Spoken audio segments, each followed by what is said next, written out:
James Clark with time management. Time management has always been a critical skill of mine.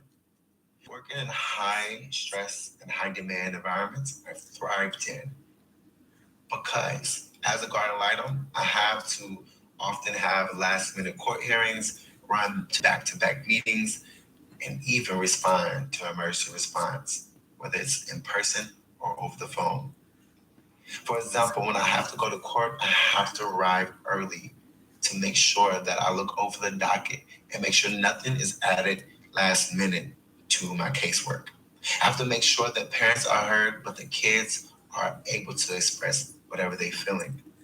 Through this, if I'm ever running late, I will immediately reach out to my supervisor so I can provide them with an estimate time of arrival and then delegate to my colleagues to ensure that it's ensured minimum disruption to operation.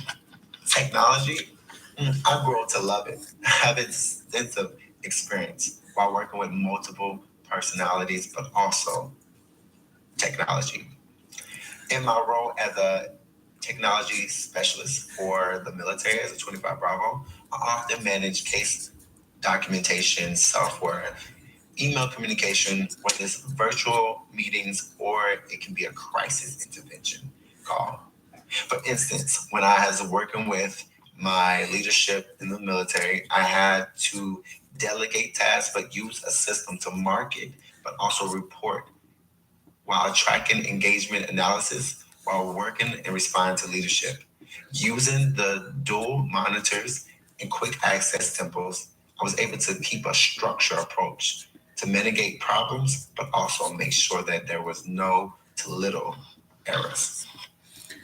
In the case there was an error, I will make sure that I clearly label documentation, maintain active listening while taking notes, and utilize my hotkeys and pre-written scripts to effectively mandate but also manage situations. I'm comfortable at multi-screen setups, but also so I can frequently cross-reference information while handling time-sensitive information. Rapport building. Rapport building is one of my talents. Rapport building in behavioral health care settings require patience, empathy, clarity.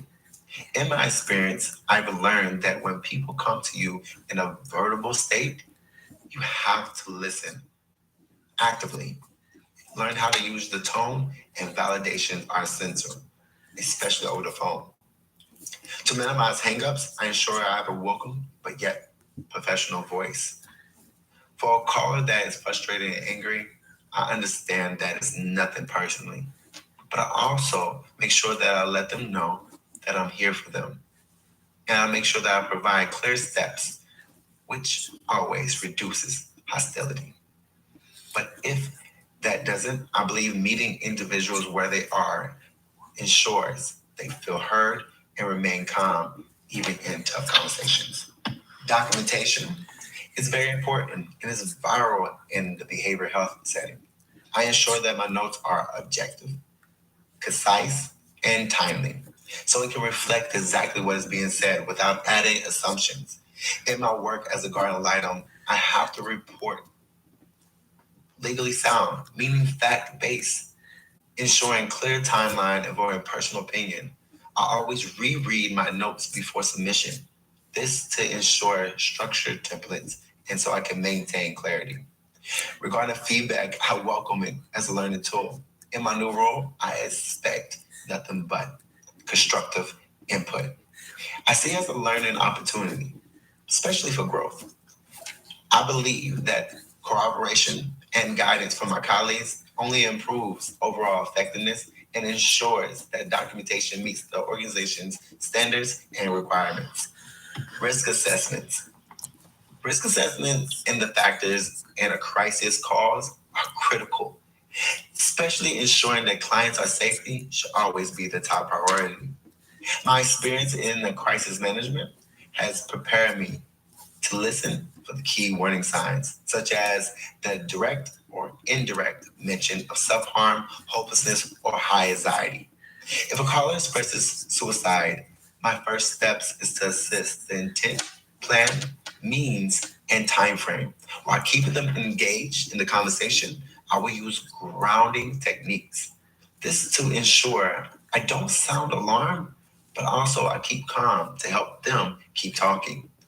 In violent or aggressive callers, I will maintain a non-confrontational approach, validating their feelings to de-escalation. If the situation requires immediate intervention, I will follow protocols to ensure the caller's safety is connected to the necessary crisis response. I am comfortable discussing sensitive topics like suicide, homicide, violence, and I will approach each conversation with compassion, professionalism, and a clear safety plan to help individuals find hope in difficult moments.